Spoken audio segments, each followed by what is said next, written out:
Beijing, July 2025. The city that prides itself on momentum, on trains that arrive to the minute and highways that never sleep, was forced to hold its breath. Not by policy, not by protest, by weather. It started as a routine summer storm and stayed as something else, a slow-moving ceiling that would not lift, a drumbeat of water that grew heavier until even the best-laid systems began to bend. At first, it was the usual choreography.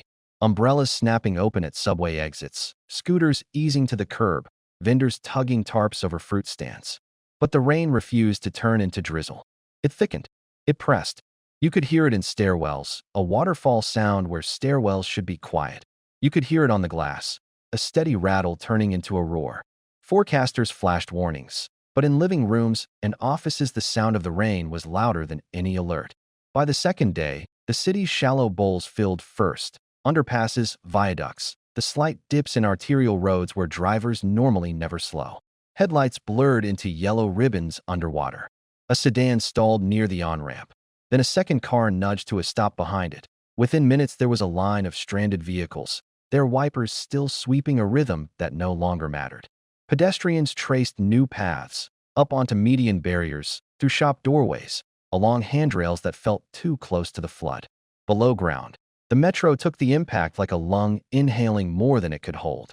Announcements spoke of delays, then suspensions. Station staff waved passengers back with their palms out, a universal gesture. Not this way, not today. On the platforms, commuters listened for the wind of an approaching train and heard only the deep, echoing hush of water seeping behind walls. When the turnstiles were locked and plastic chains crossed the entrances, people stood a moment longer than necessary, as if willing the gates to lift on their own. In apartments near low-lying courtyards, families shifted the familiar weight of their homes. Photo albums, diplomas, old letters, children's drawings, whatever could be carried went upstairs.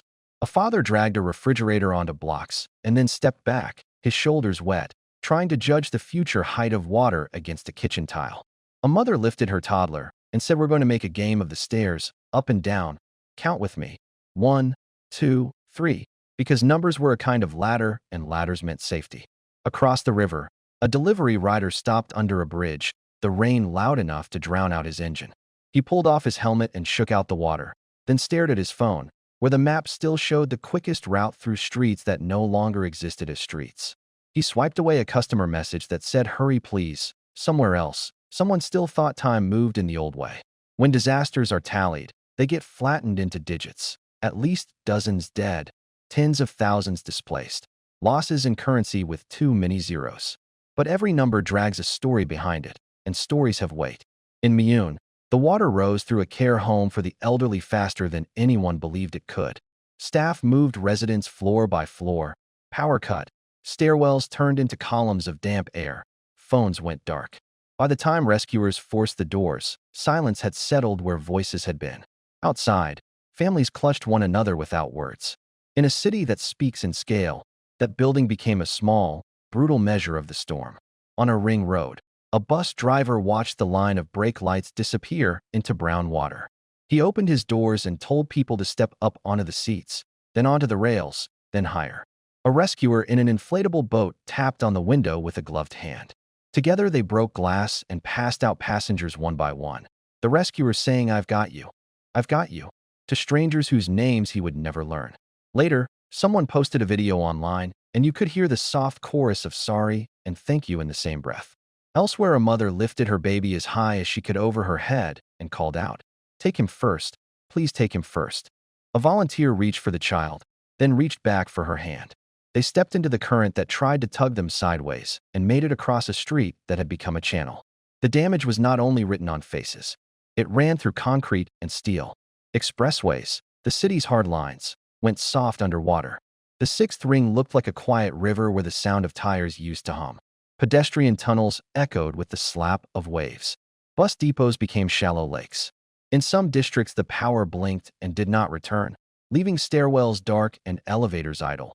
The city's vertical living suddenly very tall. Shops rolled up their security grills to find merchandise floating in a film of silt. Small restaurants stacked ruined chairs in silent pyramids. In the hours after the rain eased, the city wore a color you don't see on weather radar. The the brown of things that once were clean now, filmed with a memory of the river. The response, when it came, looked like motion against water.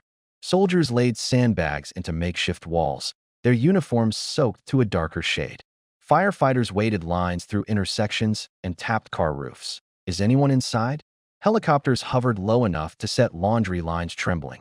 From school gyms and neighborhood centers came the rustle of blankets and the clatter of folding cots, shelters by night, sorting centers by day.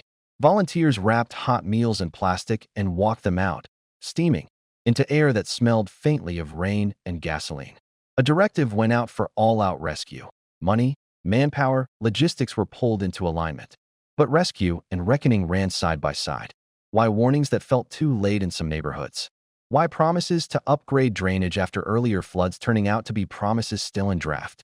Why a care home, as precise a symbol of vulnerability as any policy paper could ever name, left thin against the tide? In press briefings, officials talked about return periods and design standards. In living rooms, families asked quieter questions that carried their own sternness. Will this part of the city still be safe for our parents, for our kids, for us?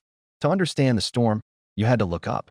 July in the north is always about humidity and chance, but this was more than chance. It was a weather system that stalled like a traffic jam in the sky, a conveyor belt of moisture feeding itself day after day. Hotter air holds more water. When the air is hotter, the heavens carry a bigger bucket. When the bucket tips, streets become channels, channels become pools, and pools become lakes that never planned to be lakes. To understand the flood, you also had to look down. Decades of growth had poured concrete where soil used to sip rain away. The city's drains were modern, yes, but designed for a past rhythm.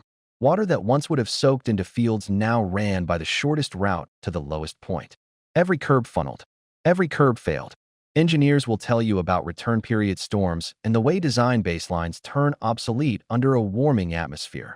Residents will tell you about the line on their wall where the water reached and the exact color it turned the paint.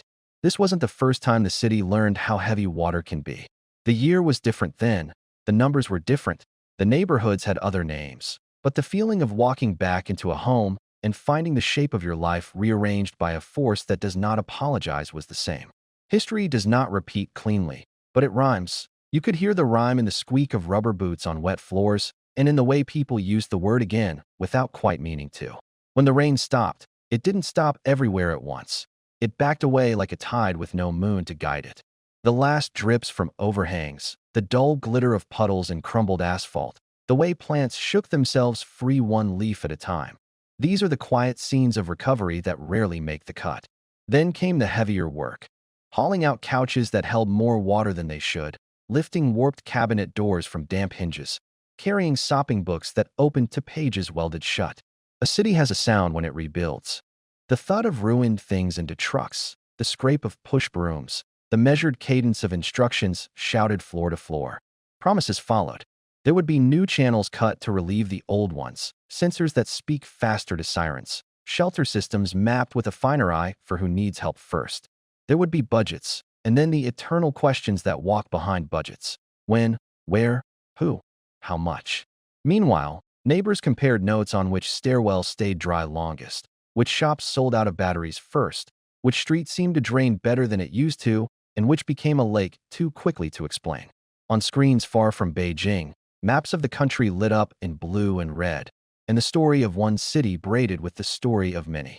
In the northwest, flash floods tore through narrow valleys the way a rumor tears through a crowd, fast and bewildering.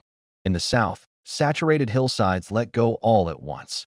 In provinces that do not often share headlines, people learned the same brief dictionary of terms: sandbag, crest, breach, evacuee. The numbers from those places joined the numbers from here, and together they became what economists call loss, and what families call the month we did not sleep well. You can measure the cost in currency.